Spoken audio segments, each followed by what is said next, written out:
Assalamualaikum warahmatullahi wabarakatuh. Perkenalkan, kami dari kelompok Government Public Relations kelas A, Humas Angkatan 2020. Sebelum memulai video kami akan memperkenalkan diri kami masing-masing. Perkenalkan, nama saya Prabatayu Dewita Putri dengan NIM 1408520078 dan rekan saya. Perkenalkan, nama saya Nisa Febriana dengan NIM 1408520017. Perkenalkan, nama saya Desi Putri Ahmadani dengan NIM 14085200063. Perkenalkan, nama saya Nur Rafiza dengan NIM 1408520068. Perkenalkan, nama saya Salsa Gita dengan NIM 14085200032. Baik, itu tadi adalah perkenalan dari kelompok kami. Sekian, berikutnya kami akan menampilkan tayangan dari video ujian akhir semester Government Public Relations.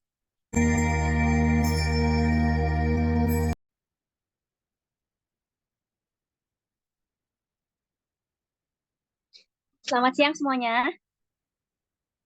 Selamat siang, Bu. Oke, pada pertemuan hari ini kita akan membahas mengenai sejarah humas pemerintah di Indonesia, seperti bagaimana tujuannya, perkembangannya, dan lainnya. Namun sebelum itu saya akan membahas secara singkat tentang humas pemerintah. Sejarah humas pemerintah itu di Indonesia dimulai sejak awal kemerdekaan dengan fungsi utama dijalankan oleh Departemen Penerangan untuk menyampaikan informasi kebijakan dan program pemerintah kepada masyarakat. Nah, setelah reformasi pada tahun 1998, terjadi perubahan dalam pengelolaan humas pemerintah, di mana yang tadinya namanya Departemen Penerangan diubah menjadi Departemen Komunikasi dan Informasi pada tahun 1999. Nah, seiring berjalannya waktu, teknologi informasi dan media sosial yang semakin berkembang juga telah membawa dalam peran humas pemerintah yang kini lebih berfokus pada pengelolaan komunikasi publik dan strategi komunikasi yang efektif untuk membangun citra dan kepercayaan publik terhadap pemerintah. Nah, untuk gambaran singkatnya seperti itu ya, anak-anak. Jadi nanti penjelasan yang lebih lengkapnya akan ditayangkan video pembelajaran. Untuk PJ-nya boleh dibantu ya untuk play videonya.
video pembelajaran mengenai sejarah humas pemerintah, saya akan buka sesi diskusi. Jadi jika masih ada yang ingin ditanyakan atau masih bingung-bingung, boleh ditanyain aja.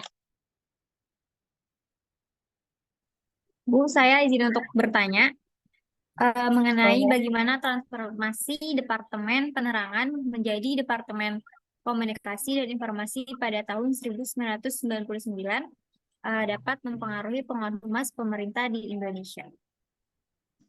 Oke.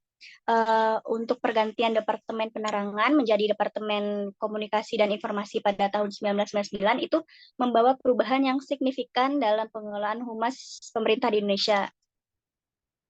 Nah, perubahan tersebut melibatkan peningkatan wewenang dan tanggung jawab departemen, serta pengakuan terhadap peran teknologi informasi terhadap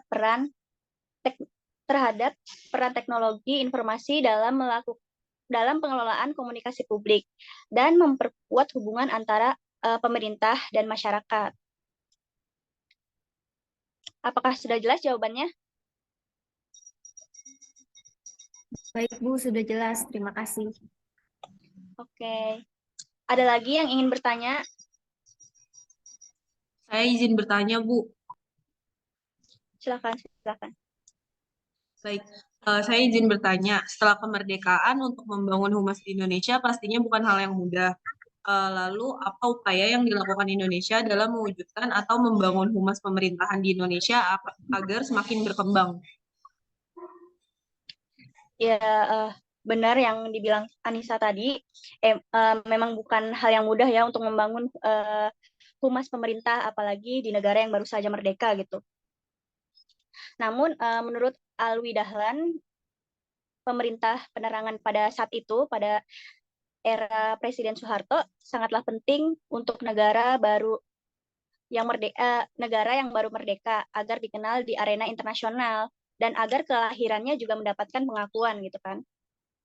Nah, untuk itu kemudian dirancang sebuah konferensi pers yang dihadiri oleh wartawan luar maupun dalam negeri untuk menjelaskan perubahan penting yang terjadi berkaitan dengan status baru Republik Indonesia. Nah, namun bukan hanya itu saja yang dilakukan humas pemerintah di Indonesia untuk membangun nama Indonesia agar lebih dikenal gitu. Nah, mungkin dari teman-teman ada yang bisa nambahin jawaban dari pertanyaan Anissa?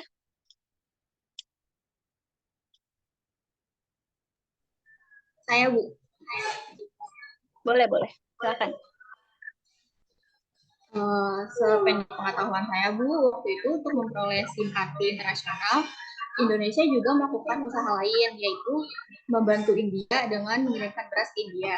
Nah, usaha ini itu juga menjadi salah satu wujud kegiatan public relation yang menggunakan pendekatan manajemen. Betul. Nah, bantuan beras tersebut terjadi pada tahun 1946 saat India mengalami kelaparan akibat defisit pangan. Hal itu juga termasuk usaha Indonesia dalam mewujudkan humas pemerintah Indonesia. Apakah sudah jelas, Anissa, jawabannya? Baik, Bu, sudah jelas. Makasih. Oke. Ada lagi yang ingin bertanya sebelum saya memaparkan materi berikutnya? Bu, saya ingin bertanya lagi.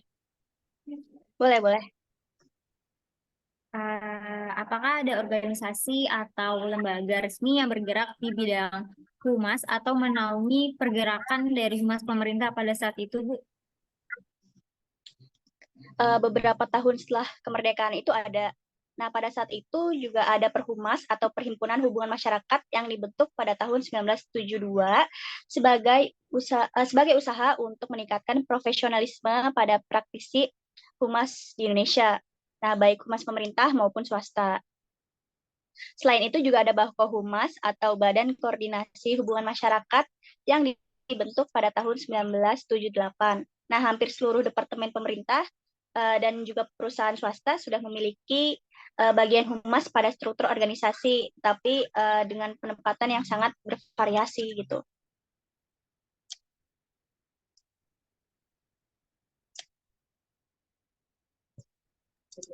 Baik, Bu. Terima kasih informasinya.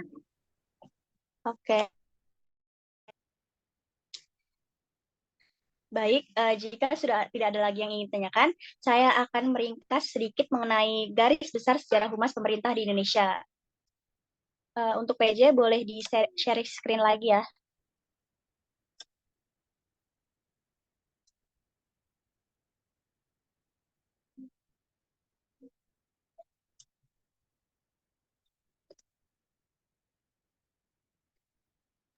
Apakah sudah terlihat, Bu, share screen-nya?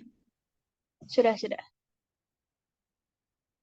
Nah, ini garis besar sejarah humas pemerintah di Indonesia sejak kemerdekaan reformasi. Nah, pada tahun 1945, Soekarno mempelopori praktik humas dengan mengadakan media relation dengan para wartawan untuk meliput kemerdekaan Indonesia. Nah, pasca kemerdekaan, bagian humas ada di perusahaan minyak multinasional yakni Shell, Stanford, dan Caltech dengan mengadopsi sistem PR di negara asalnya. Nah, pada tahun 1954, semua perusahaan negara seperti Garuda Indonesia, bank, dan perusahaan niaga lainnya mempelopori bagian humas. Nah, pada tahun 1955 disusul dengan RRI dan Mabes Polri. 1960 masyarakat Indonesia masih belum familiar dengan sebutan humas dan biasa menyebut dengan Hurel. 1964 didirikannya pertama kali Fakultas Hubungan Masyarakat di Universitas Pajajaran. 1967 pemerintah mulai melakukan promosi di pusat perdagangan internasional yang kemudian mendapatkan dukungan dari perusahaan multinasional Caltech sehingga promosi Indonesia semakin dikenal dan banyak investor menanamkan modal. 1970 di Indonesia sudah dapat menjadi anggota IPRA atau International Public Relations Association. Tetapi para praktisi lebih memilih untuk membuat wadah lingkup nasional terlebih dahulu. Nah, pada tahun 1972 lahirlah organisasi nasional humas pertama yaitu Perhumas yang dipelopori oleh beberapa praktisi humas Indonesia. 1973 untuk menjawab kebutuhan jasa humas, maka lahirlah PT Inskor ZK yang dipimpin oleh Alwi Dahlan. Nah, pada tahun 1974, kedudukan pejabat Departemen Humas dilakukan oleh Menteri Pemerintah dan Pendayagunaan Aparatur Negara menjadi eselon 3. Nah, untuk tahun 1977 sampai dengan 2018, anak-anak boleh lihat di sini ya ringkasannya. Nanti juga saya akan share ringkasan ini ke PJ atau nanti langsung ke grup aja. Baik, Bu. Oke. Oke.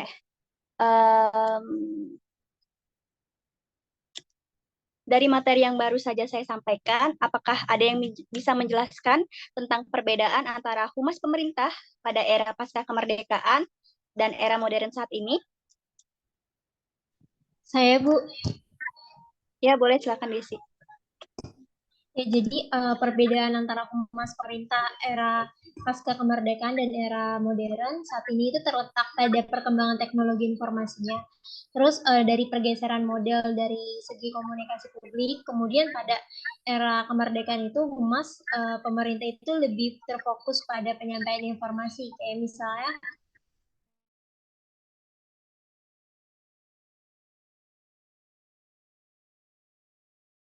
melalui media tradisional, surat kabar, dan pemerintah sebagai sumber informasi utama dan masyarakat sebagai penerima informasi.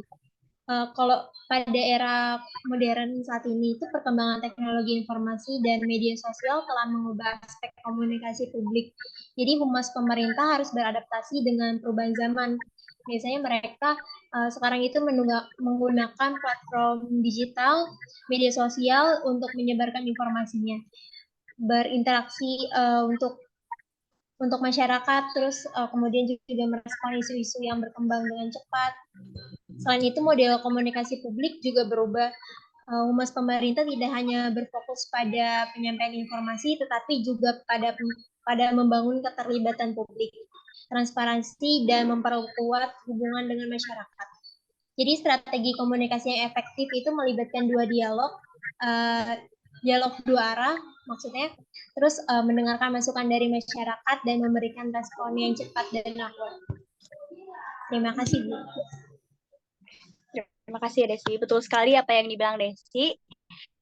Nah, dengan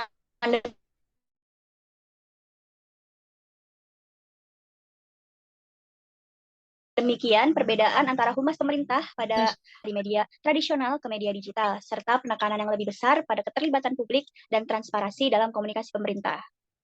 Oke, saya kira itu saja yang dapat dibahas pada pertemuan hari ini. Saya cukupkan ya, anak-anak sekalian. Terima kasih semua. Baik, terima kasih Bu. Baik, terima kasih, Bu. Terima kasih, Bu.